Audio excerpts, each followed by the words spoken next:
Saudaraku, Borneo FC menang meyakinkan dengan skor 3-0 atas PSBS Biak di Stadion Batakan Balikpapan dalam lanjutan pekan ke-9 Liga 1 pada Jumat 25 Oktober 2024. Borneo FC menantang PSBS Biak di kandang sendiri. Pesut Eta membidik 3 poin setelah kalah di laga terakhir melawan Persis Solo. Benar saja, pasukan Pieter Hustra langsung ngegas sejak awal laga. Mereka mendapat gol cepat saat laga baru berjalan 6 menit.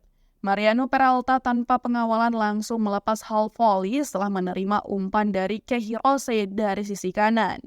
Bola sepakan Peralta menghujam pojok gawang atas PSBS Biak dan gagal diantisipasi kiper sehingga skor menjadi 1-0. Belum selesai badai yang dihadirkan Borneo FC untuk PSBS Biak. Pada menit ke-19, Leo Gaucho mencetak gol kedua untuk Borneo FC.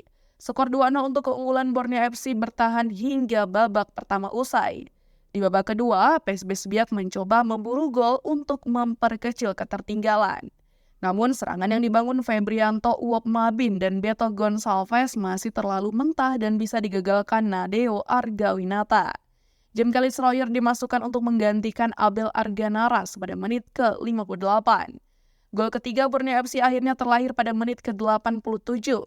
Serangan balik Pesut Eta membuat Fajar Fatur Rahman terbebas di sisi kanan.